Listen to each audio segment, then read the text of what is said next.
उसमें खेसारी है, तो खेसारी तो मैं जब से पैदा हुआ हूं तब से साजिश का शिकारी होता रहा हूं मैं। फूल नाजुक होता है लेकिन इतना भी नाजुक, वो झड़ के भी खुशबूदार होता है। किसी की हिलाने से भी वो झड़ भी जाता है ना, तो कहीं भगवान पे ही चढ़ता है। देखिए, नोटबंदी में भी शुरुआत मैंने ही की जी। उसके बाद नोटबंदी के बाद भी शुरुआत मैंने ही की। लॉकडाउन हुआ उसके बाद में शुरुआत मैंने ही किया, थोड़ा सा खुला तो उसके बाद भी, और मेरी सारी चीज़ें सफल रही। मैं कभी वार्ड फंक्शन वगैरह में जाता हूँ तो कोट पैंट पहन लेता हूँ, तो अपने नॉर्मल ज़िंदगी में ये लोग तो मेरे घर तक पूरी फैमिली, जैसे बीजे भैया हैं, ये हैं, सोनू है, चिक्कू हैं, आप सब भी मुझे हमेशा करीब से देखे हैं। इंडस्ट्री मेरे लिए खड़ी नहीं होती है, मेरी तकलीफ़ होती है, चाहे मुझे प्रॉब्लम होती है। नेपाल का घटना हुआ, कुछ चंद लोग ही थे जो मेरे लिए खड़े हुए। ठीक है, उनको लगा कि मैं अगर इंसान अच्छा हूँ या मेरे साथ गलत हुआ है तो खड़े हुए। बाकी लोगों को तो लगा जगह आए बेटा।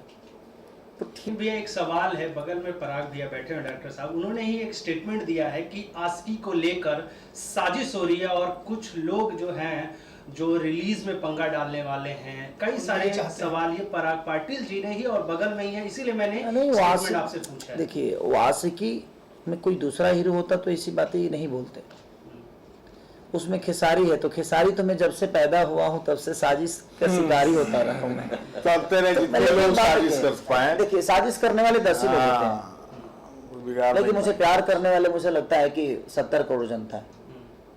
तो मैं उन 10 लोगों से नहीं घबराता, क्योंकि मेरे जीवन में मैं बड़ा नॉर्मल, और आप लोग भी, ये हमारी कौन कौन चैनल है, भोजपुरी गोसिप है, मनचाहा है, और भोजपुरी कनेक्ट। मुझे लगता है कि आप लोग बाकी कलाकारों का भी इंटरव्यू आप लेते हैं या उनसे रूबरू होते हैं। मेरी कोशिश रहती है कि हमारी ऐसी कोई शब्द ना निकले आप लोग के प्रति या किसी के प्रति जो आपके मन में कभी खटास पैदा करे मेरे प्रति। मैं कोशिश करता हूं कि हर आदमी का सम्मान करके चलूं। तो फूल नाजुक होता है लेकिन इतना भी नाजुक, वो झड़ के भी खुशबूदार होता है। किसी की हिलाने से भी वो झड़ भी जाता है ना, तो कहीं भगवान पे ही चढ़ता है। तो मैं एक फूल की तरह हूँ, दुनिया मुझे हिलाती है, लेकिन वो गिरे हुए फूल को भी दुनिया उठाकर और अपने गोद में ले लेती है और अपने हाथों में लेकर कहीं चढ़ा देती है। तो मेरे जीवन में ये चीज़ें आती है और मुझे लगता है कि ये मुझे तकलीफ़ नहीं देती।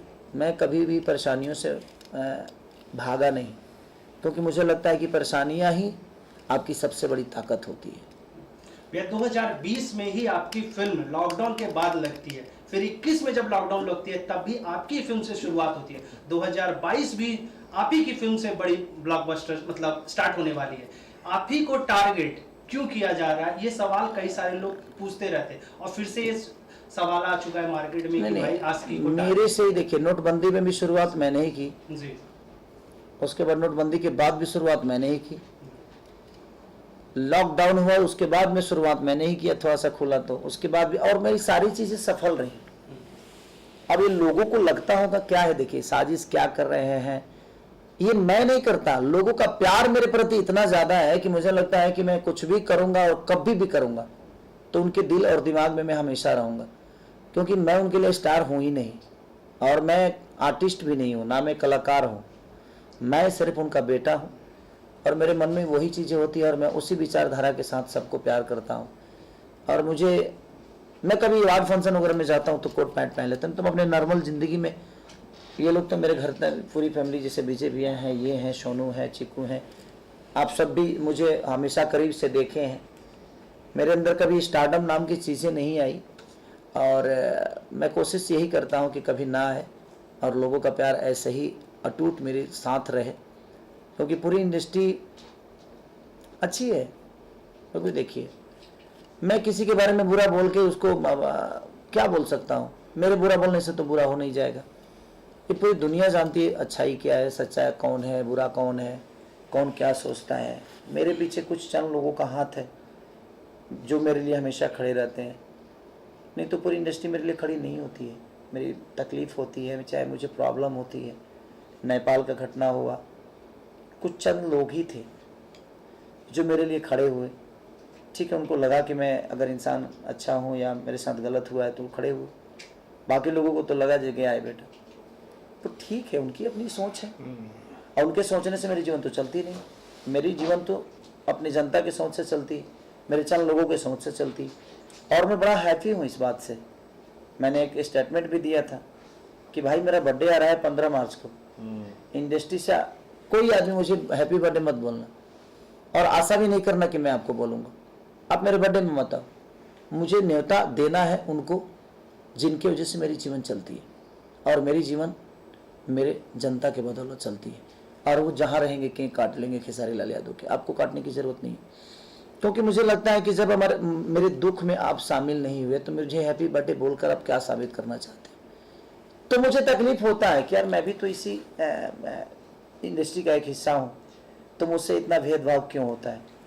तो है, लेकिन आज की भेदभाव को मिटाएगी मुझे लगता है। बिल्कुल बिल्कुल। और इन लोगों से भेदभाव मेरा रहता है तो मुझे मजा आता है। तो बात भाई कर, मेरे से 70 करोड़ जनता प्यार करती है और इससे ज्यादा मुझे इन 10 लोगों का प्यार से मुझे अपने जीवन को नहीं चलाना है।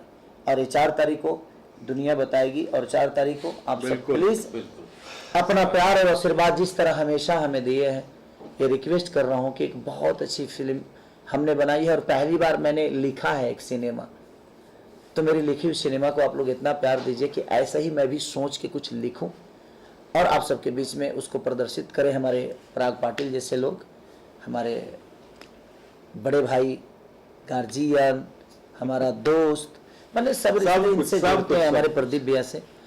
तो एक और भी सिनेमा में 6, 7, 8 तारीख से करने जा रहा हूँ विजय भैया की, जो कि एक ब्रोकर है। ये 50,000 रुपये महीने का कमा लेते हैं तो बहुत हो जाता है, लेकिन उन्होंने बोला कि भाई मुझे सिनेमा बनाना है। मैं बोला कि भैया मैं हूं ना, बनाइए ना, आपको प्रोड्यूसर बनना है बन जाइए। तो सबसे बड़ी चीज है कि ये ताकत इन सबकी है और मेरे पीछे जो इनका पावर लगता है, इनका योगदान जो रहता है, मैं पैसा लूं या ना लूं अलग मैटर है, लेकिन आज मेरा एक भाई प्रोड्यूसर तो हुआ ना। सही बात। तो मुझे उनको खड़ा करने में मजा आता है जो दौड़ना चाहते हैं, जो खड़ा होना चाहते हैं। मैं उनके साथ नहीं रहना चाहता जिनको लगता है कि I am Ishwar, I am भगवान, हम जब चाहेंगे आपको बर्बाद कर देंगे, जब चाहेंगे आपको खत्म कर देंगे, जब चाहेंगे आपको उठा देंगे।